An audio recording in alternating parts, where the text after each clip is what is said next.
Me comentan que ya se encuentra en el 35º Congreso organizado por Fendipetróleo exclusivamente para distribuidores minoristas de combustibles energéticos, el señor Oscar Iván Zuluaga, precandidato para las elecciones del 2022. Acerca del doctor Zuluaga, puedo comentar que es economista, empresario y político colombiano. Se desempeñó como ministro de Hacienda en el segundo periodo del gobierno de Álvaro Uribe Vélez, 2006-2010, hasta el fin del 7 de agosto del 2010. También ha sido concejal, alcalde y el municipio de Pensilvania, dirigente empresarial, gremial y senador de la República en el periodo 2002 y 2006. Como senador y cofundador del partido de la U. Le damos por favor la bienvenida al doctor Oscar Iván Zuluaga.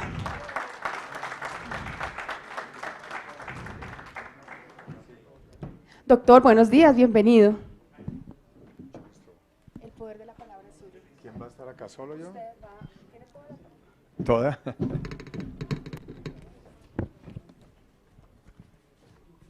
Bueno, muy buenos días para todos ustedes, queridos amigos, miembros de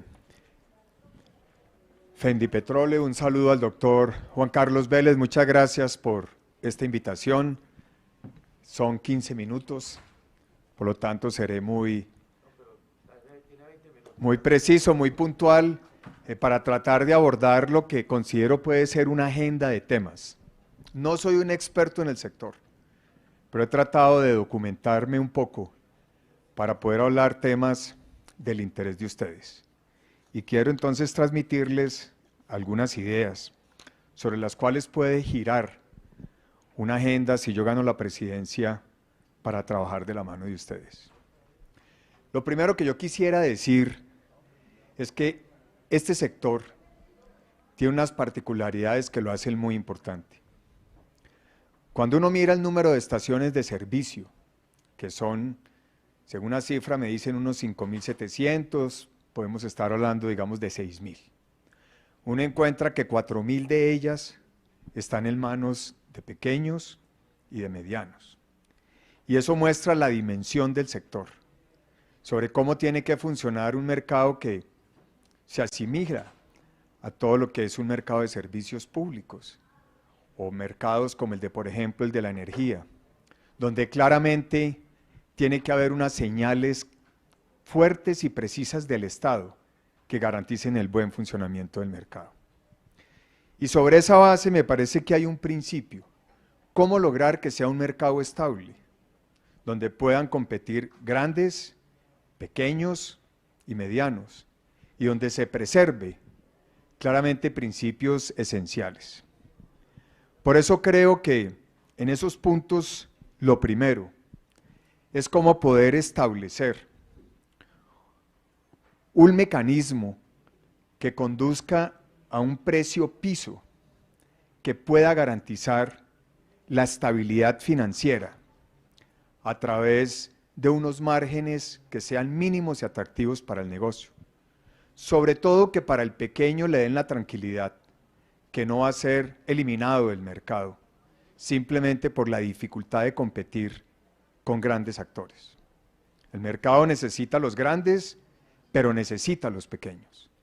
Colombia tiene una particularidad y es que es un país de regiones, y es un país de 1.130 municipios, y muchos de los pequeños son los únicos que pueden garantizar una prestación eficiente del servicio. Entonces hay que trabajar en esa línea, reconociendo cuáles deben ser esos márgenes mínimos que puedan garantizar suficiencia financiera, que permita que se mantenga un ritmo de inversiones, que consulte realidades del mercado. Y esto me parece que debe ser un elemento central en la discusión de una agenda con el gobierno.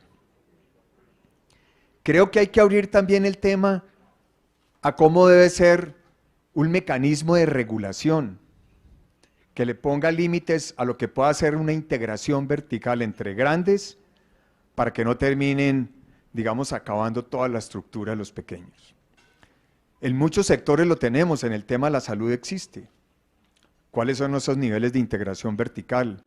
En temas, por ejemplo, como el de la de la energía.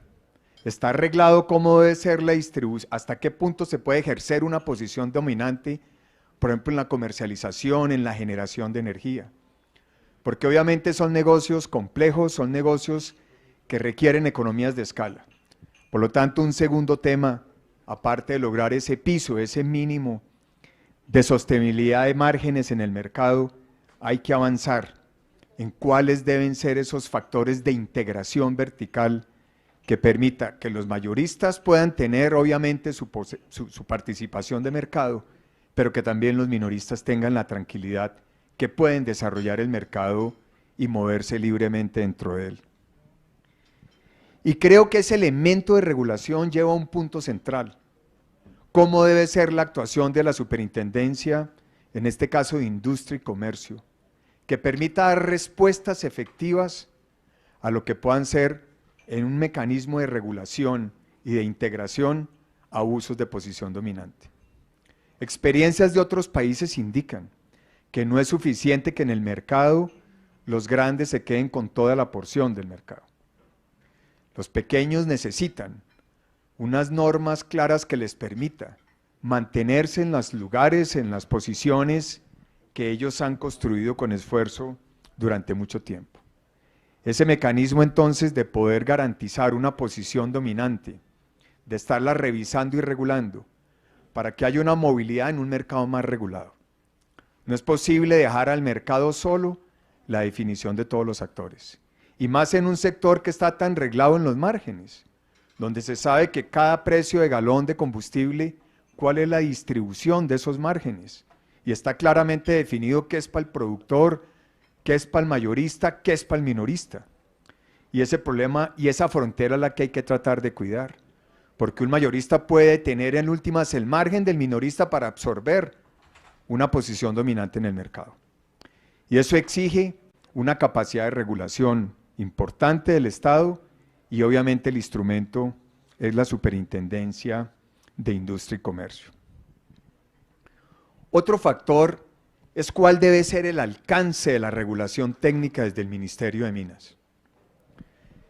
Entiendo que hay una información de que hay un proceso que tiene unas fechas establecidas para abril del año entrante en un nuevo marco de reglamentación técnica. La pregunta que uno tiene que hacerse es si los minoristas tienen la capacidad en este periodo de aquí hasta abril del 2022 de poder ajustarse a las exigencias que establecen esa normatividad. Ahí tiene que haber una posición abierta, clara, que le permita a los minoristas contar con los periodos necesarios de transición para poderse ajustar al cumplimiento de esas reglamentaciones técnicas. Y creo que en eso tiene que haber una puerta abierta por parte del gobierno para poderle dar esa tranquilidad y esa certeza al mercado y a los minoristas.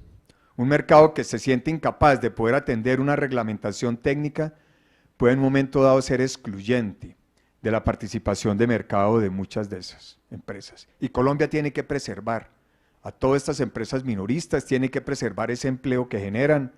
Hablar de que una estación de gasolina pueda generar entre 8 o 10 empleos directos, 5 o 6 indirectos, eso es muy relevante, sobre todo en muchos municipios del país y localidades pequeñas donde es una fuente de empleo realmente significativa para el país. Creo que hay un peso que hay que ponerle toda la atención y el cuidado. Un tema adicional que me parece es fundamental en la agenda del sector es cómo, sobre todo los minoristas, pueden adaptarse al tema de la transición energética y a todo el esquema de movilidad sostenible. El país está haciendo una evolución en su matriz de generación energética y eso debe ser una fuente de negocio para que los minoristas también puedan participar, que no sea exclusivamente un tema de los grandes, sino que ese concepto de transformación y de transición energética y de movilidad sostenible. Colombia es un país que hoy está asumiendo un liderazgo en el transporte público muy importante en la parte eléctrica, por ejemplo. ¿Cómo podemos adaptar al sector? ¿Cómo se puede modernizar? ¿Cómo puede ajustarse para dar respuesta? Y que no sea simplemente una agenda de los grandes, sino que el Estado promueva un equilibrio para que haya una movilidad, una transformación de tecnología, adaptarse a nuevas realidades por parte también de los minoristas. Y eso es lo que le da el peso y la distribución más equitativa al desarrollo de un sector. Todos estos fenómenos de transición energética, todos estos fenómenos de transformación digital, deben ser disponibles para que esos pequeños estén a la altura, puedan seguir compitiendo aún en medio de su tamaño con su nicho de mercado y con su nicho de participación geográfica. Entonces, ese es un tema que necesariamente tiene que estar presente en una discusión entre el sector y el gobierno nacional. He escuchado de algunos participantes del sector de la propuesta de estaciones con banderas blancas, o sea, que se permite una mayor amplitud y libertad para poder vender el combustible. Me parece que ese es un tema que responde a exigencias y realidades de mercado y que será necesario evaluar los pros y los contras. No puede haber temas vedados en ese sentido. Un mercado tan relevante, tan importante en el combustible que es la vida de un país, es la sangre de un país para la movilidad, para el transporte, necesita abrir todos los temas en una agenda y precisamente la labor de un gobierno es poder poner los temas sobre la mesa y poder buscar puntos de encuentro y de acuerdo y modernizar la agenda y actualizarla. Cómo se puede profundizar la competencia, pero con unas reglas que puedan ser más precisas, más claras, porque creo que ahí la regulación es fundamental. No se puede dejar a la suerte solo del mercado el destino de un sector que tiene una composición como la que veíamos al principio. Y me parece que eso es pensar en la competitividad del sector, pensar en la generación de valor agregado y ver cómo se puede complementar ese mercado entre grandes y entre mayoristas y minoristas. Creo también sustancial que hay que mejorar la calidad del diálogo desde los gremios hacia el gobierno. Y la experiencia mía en el sector privado indica que muchas veces hay que ser mucho más eficiente en la agrupación de los gremios. Cuando los actores están atomizados en muchos gremios, se hace más difícil la capacidad de interlocución. Y me parece que es muy importante ese ejercicio previo de concertación entre tantos gremios para poder unificar posiciones y poder encontrar salidas en la construcción de una agenda con el gobierno nacional. El gobierno tiene que ser un aliado de los actores del mercado, pero a veces también los actores del mercado tienen que hacer esfuerzos para poder mejorar su capacidad de interlocución y de negociación con el gobierno. Y creo que eso es muy importante. El valor de los gremios es definitivo. Es lo único que puede llevar una voz común. Y obviamente a veces es difícil establecer posiciones al interior de los mismos gremios. Pero es aún más complejo cuando se atomiza muchísimo la participación de los actores en muchos gremios. Y eso a veces crea un problema de interlocución mucho más fuerte. Me parece que ese siempre será un desafío y un reto para quienes participan en el sector privado. Esa calidad de interlocución con el Estado, con el gobierno, se vuelve trascendental.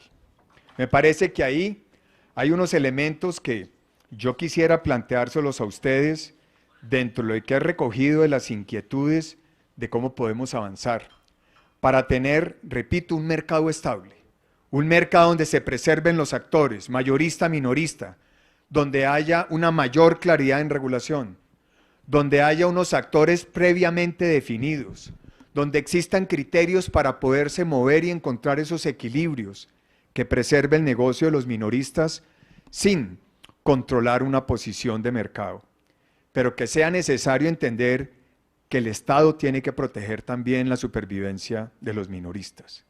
Y ese tiene que ser un criterio dominante en esa concepción del diseño de las normas, del diseño de la competencia y de los elementos que deben ser parte integral. Quisiera compartir finalmente unas ideas básicas que creo les pueden servir. Yo he planteado dentro de mi propuesta de candidatura presidencial eliminar el 4 por mil.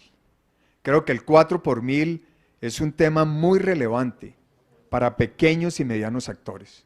Pero estoy haciendo una propuesta de eliminar el 4 por mil no con otros impuestos, sino imponiéndonos una disciplina muy fuerte a nivel del gobierno. Reducir gastos excesivos en materia burocrática y de derroche que permita financiar el 4 por mil. Para darle ejemplo al sector privado, a las empresas, lo que hace una pequeña, mediana empresa o lo que hace un hogar es ahorrar para hacer cosas mejores.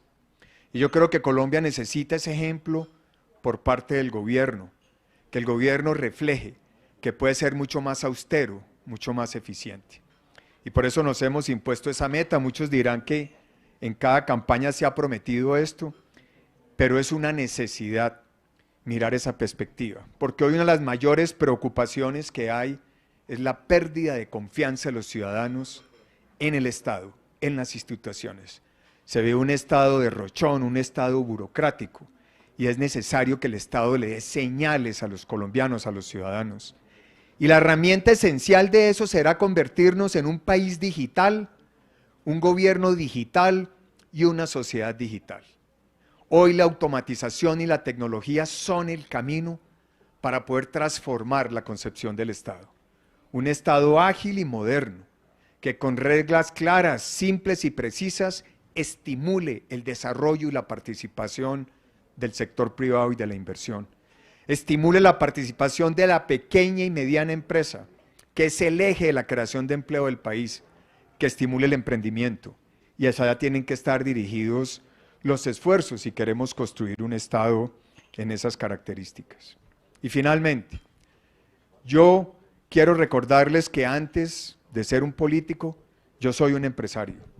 Durante 20 años he estado dedicado a la generación de empleo, a competir, a exportar, a enfrentar las trabas que significa los trámites, lo que significa las normas, las dificultades de la complejidad en la normatividad.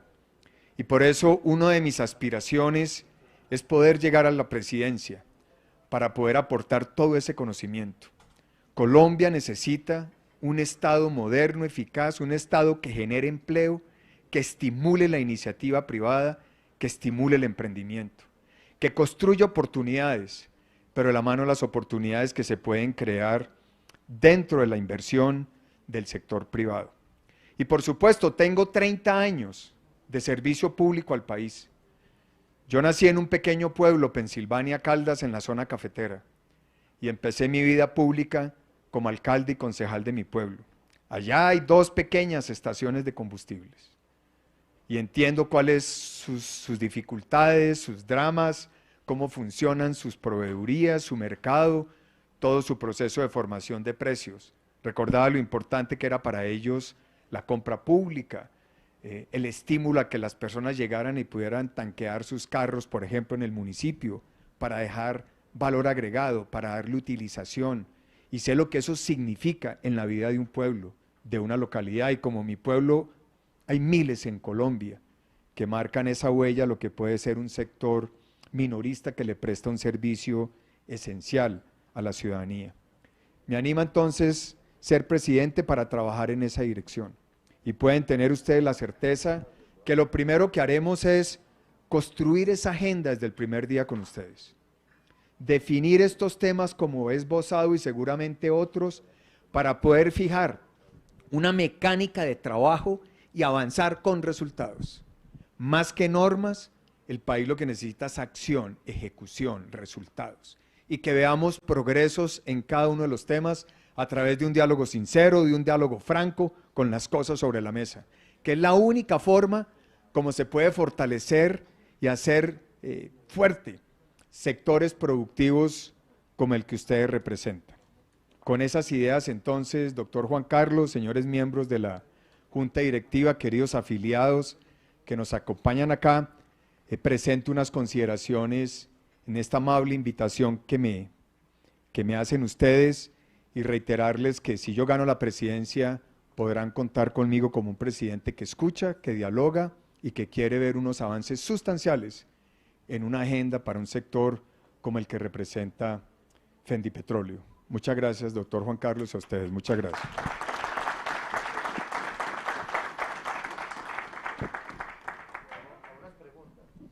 Si hay algunas preguntas, ¿tenemos espacio?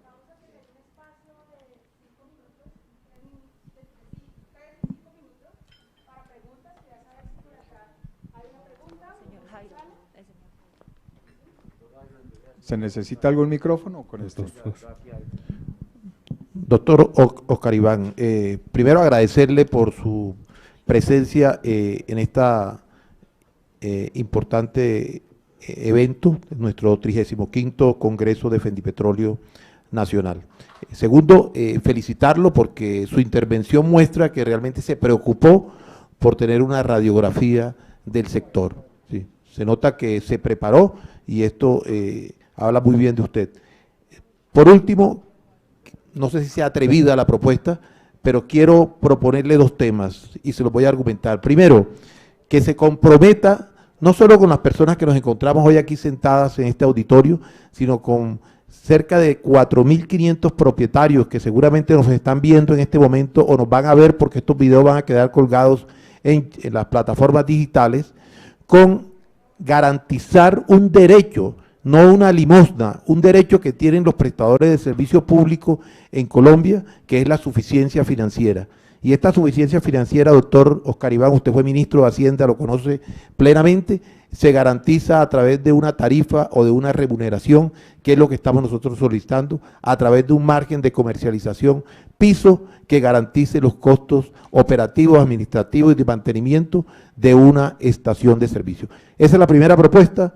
Y la segunda propuesta, doctor Oscar Iván, es que en el evento de quedar presidente de la República para la próxima vigencia, se comprometen a acompañarnos de manera presencial en nuestro 36º Congreso de Fendipetróleo. Muchas gracias. Gracias, doctor Jairo. Sí, las dos van son parte de mi compromiso. Yo lo que planteo es, y el objetivo básico es lograr la sostenibilidad financiera a través de un margen mínimo de suficiencia financiera, que reconozca las inversiones, los costos eficientes y realidades del mercado. Yo creo que ese es el éxito para poder generar la participación de los minoristas en la cadena del negocio. Y por supuesto, nada me alegrará más que estar presente, si soy elegido presidente, para poder hablar con ustedes y darle seguimiento a estos compromisos y, como le digo, poder mirar los avances. Lo más importante es tener una agenda acordada desde el primer momento, que sea la carta de navegación para construir esa relación y que ustedes puedan medir avances, que puedan medir resultados, que podamos encontrar cuellos de botella y que nos permite establecer una relación fluida de un Estado que quiere mejorar regulación, que quiere mejorar términos de competencia, que quiere dar mayor claridad para que el negocio sea bueno para todos. Y si es bueno para ustedes, es bueno para el país, porque el que gana es el empleo, la presencia de ustedes, el servicio que prestan. Por supuesto que sí. ¿Alguien tiene otra pregunta en el público? No. Yo tengo una pregunta, doctor Zuluaga. Adelante. ¿Cuál es tu nombre? Claudia Bedoya. Claudia. A mí me causa inquietud cómo hacer para unir a Colombia. En estos momentos Colombia está absolutamente polarizada, ¿sí?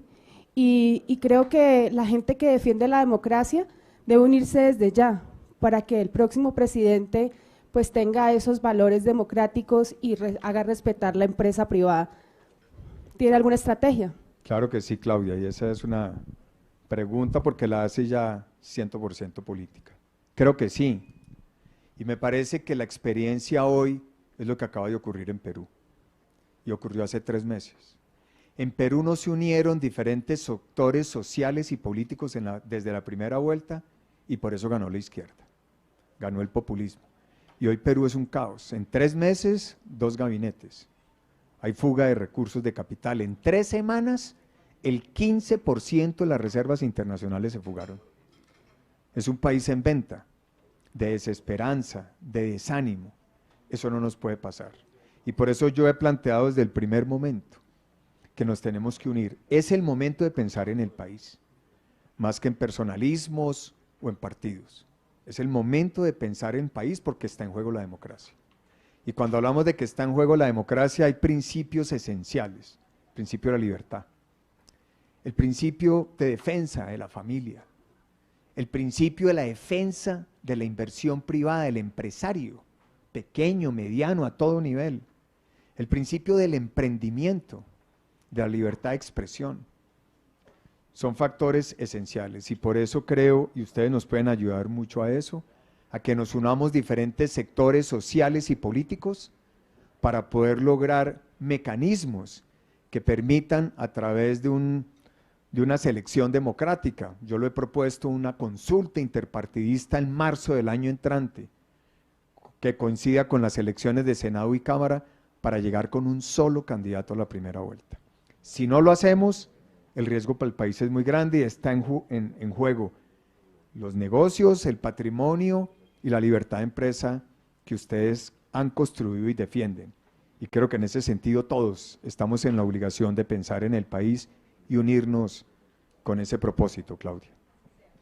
Gracias. Muchas gracias, doctor Zuluaga.